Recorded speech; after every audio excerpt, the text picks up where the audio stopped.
I think Premier Reid's comments are un-Canadian and they're unconstitutional. I think that the Supreme Court is determined that the reason we have a country and have given trade and commerce power and control over ports and interprovincial infrastructure to the federal government is for exactly this reason, so that a parochial premier isn't able to block nation-building projects. It's not the Danielle Smith show, it's the Canadian team. And we all deserve the same opportunity for the same federal funding for our projects as she does for hers.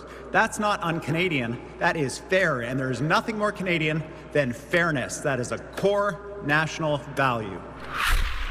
More pipeline pushback. The feud between Alberta and BC ramped up this week, with those provinces' premiers once again taking direct aim at each other over Alberta's proposal to build a new oil pipeline to the west coast. The decision, meanwhile, will likely fall to the Prime Minister, and he's not ruling out lifting environmental policies like the tanker ban and emissions cap to make it happen. In order to satisfy all those conditions, it depends on what's done. What this government is interested in is in results, not objectives. We want to see results. We want to see lower carbon conventional energy, lower carbon mining, lower carbon manufacturing, because that is going to be a driver of competitiveness. It is also going to help us achieve our climate commitments. Our Sunday strategy session is here to dig into the stakes for the federal government on that. Shannon Phillips is a former NDP MLA and cabinet minister in Alberta. Kory Teneycke was Ontario Premier Doug Ford's campaign manager and former director of communications for Prime Minister Stephen Harper. And Scott Reid is a CTV News political analyst and former communications director to Prime Minister Paul Martin. Hi, everybody. Hi. Scott, I'll start with you, because what really stuck out to me from the Prime Minister's comments today was kind of how different they were from the federal energy minister the day before, who testified before the Senate and was very much like, this ain't my problem. Alberta's got to convince BC to get on board. The Prime Minister didn't do any of that deflecting, and really, to me, did not rule out the possibility of this happening. Why do you think that is? Because I think he's playing it smart. I think, by saying that he remains open to the pipeline proposal, by saying that he even remains open to the possibility, depending upon circumstances, that he might move on the tanker ban. I think he is trying to carefully manage what has been brought forward as clearly a provocation, not just a proposal, but a provocation by Danielle Smith. I mean, she's literally just pulled the pin on this grenade, thrown it over, tried to land it in Carney's lap. And I think by taking the position he has, Prime Minister is very carefully putting the pin back into the grenade and handing it over to Alberta again and saying, here, Danielle Smith, I think you may have dropped this.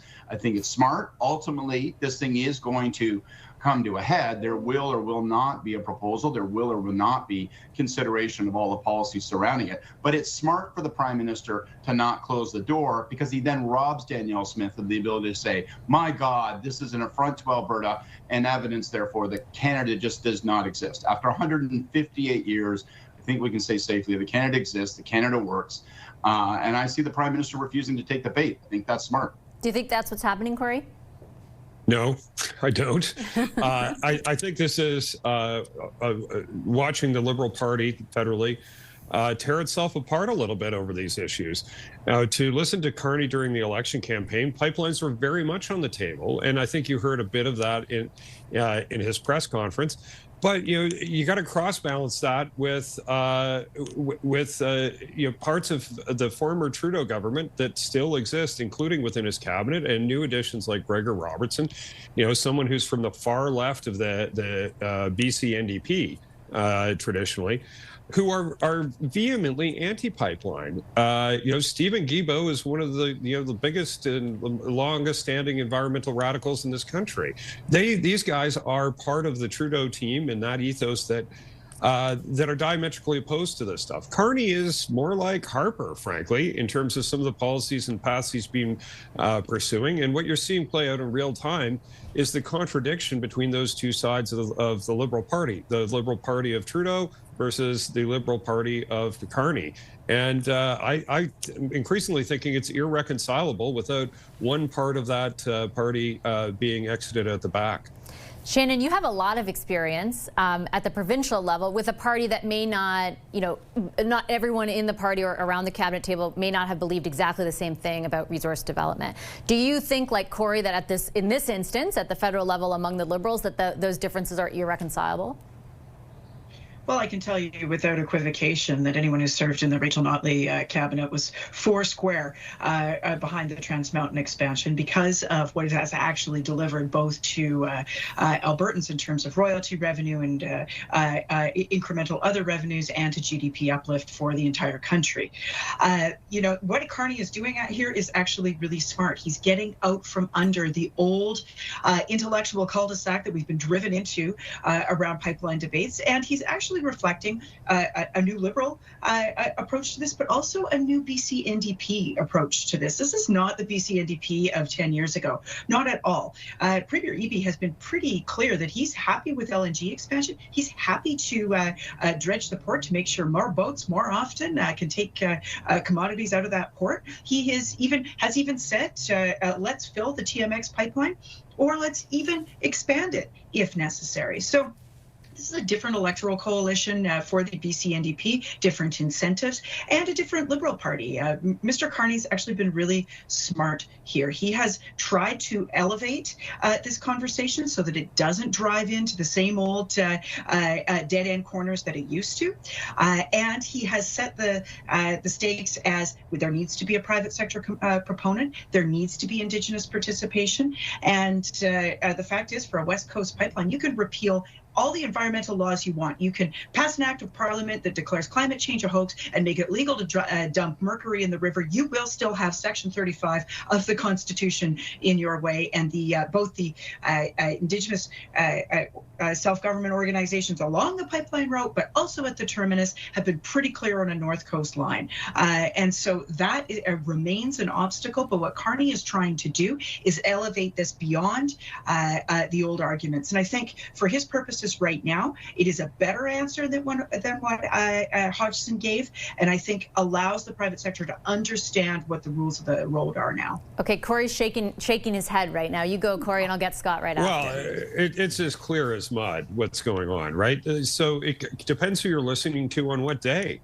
Like the political minister for British Columbia for this government was on the hurly-burly not a week ago saying with no more pipelines. We've had other members of the cabinet say no more pipelines. You have reports of assurances that tanker bans will be lifted and that the caps will be lifted, coming from Carney to various premiers. And then, ambiguity in the press conference that you just heard. They're doing this dance of the seven veils here around this stuff. And if you're trying to say at the same time that you want to attract private capital and private sector proponents for this, well, just shoveling more and more ambiguity on what the regulatory framework are and what the rules that those will be operated in, it almost makes you feel like you're killing the projects before they can even come forward. Like, who is going to propose a new pipeline to the West Coast without assurances that the tanker ban will be lifted? No one is the answer. Nobody. And so, they've got to get clear about this. And I'll come back to what I said earlier. I think the lack of clarity isn't that Mark Carney doesn't understand that markets need certainty in order to make investments. I think it's that he also understands that his caucus and his cabinet are very divided on these issues, and that those need to be reconciled. You've seen some, former cabinet ministers sort of shunted out the door to diplomatic posts. There's rumors of more of that coming down the pipe. Maybe they're waiting for that before, giving clarity on this, because it is so divisive within the ranks. But, clarity needs to come. And this, for it, against it, depending on who you're talking to, that's not helping. It's not helping. Scott's also shaking his head. My favorite kind of panel where everybody's just shaking their head at each other. I would just really quickly interject before I go over to you, Scott, that I anticipate, I've been told by a couple people that climate competitiveness announcement, that's sort of how they're characterizing, I guess, if they're even going to meet 2030 goals, is supposed to come as soon as this week. So we might get some, they're going to have to say if those key environmental policies, I would imagine, remain in place, because they were integral to meeting the 2030 goals, if in fact they're still going to articulate that they're there. Scott, why are you shaking your head at what Kory's saying? I'm shaking my head because our friend Kory is, yanking his lovely white hair out at the roots. And how come? You're talking about there's a need for clarity. This whole discussion is littered with ambiguity. The ambiguity originates from a premier who's put forward a proposal that is not a proposal. Where is the financial banking? Where is the private sector proponent? Where is the effort to conjure up some kind of consensus among the communities that might be affected, among Indigenous leaders and communities that might be affected? None of those steps have been taken, not one stitch. All we have is a proposal that says, this is our idea. Either support it or it's evidence that Canada doesn't work. Do it, do this pipeline, or Canada gets it in the throat. Like, that is where the ambiguity is originating. Carney is being smart, calm. He's not worried a damn about divisions within his caucus or cabinet. This guy is large and in charge. If he says we're doing it, the tanker ban is being lifted, there won't be a pipe out of his caucus or cabinet. So that's not the issue. The issue is, why would he accept responsibility for this project? Why would he take on this proposal when it meets none of the conditions, has none of the details that you would expect that he has demanded of these major projects, and then say, and yes, I will pre-approve a whole series of things on the basis of a proposal that has been made? He is wisely placing the pressure back on the premier to put some meat into this sandwich, to clear up the lack of clarity that Kory's talking about, and to remove the ambiguity that exists. Let him finish, and Shannon, go for it. I'll get you back, Kory. Go ahead. Yeah. Shannon, go ahead. Well, look, he's also pushing another decision to be made, and that is the final investment decision on pathways and on carbon sequestration and storage in the oil sands. And that is another piece of the puzzle that is one of his conditions. And what he is trying to do is say, look, we do need to make those emissions reductions. And regardless of which environmental rules that we repeal, or the tanker ban, or other things, that needs to be in place. So he needs a signal from the private sector, and some of the moves that he has made, you can see he is pushing them to make that decision as well. Kory, go for it. Well, this notion that Scott is talking about, well, we need to see a proposal before anyone can evaluate it. Maybe he needs to send a memo, the Prime Minister, to his ministers, who have had no problem saying that we don't need another pipeline. In the case of Gregor Robertson, who's only the political minister for this government in BC. So, like, he didn't need to see a proposal to say that there doesn't need to be a pipeline. Same for Stephen Guilbeault. So there are elements of this government that aren't waiting for a proposal to crap all over the idea of additional pipelines. They're happy to stick to what was essentially the Justin Trudeau line.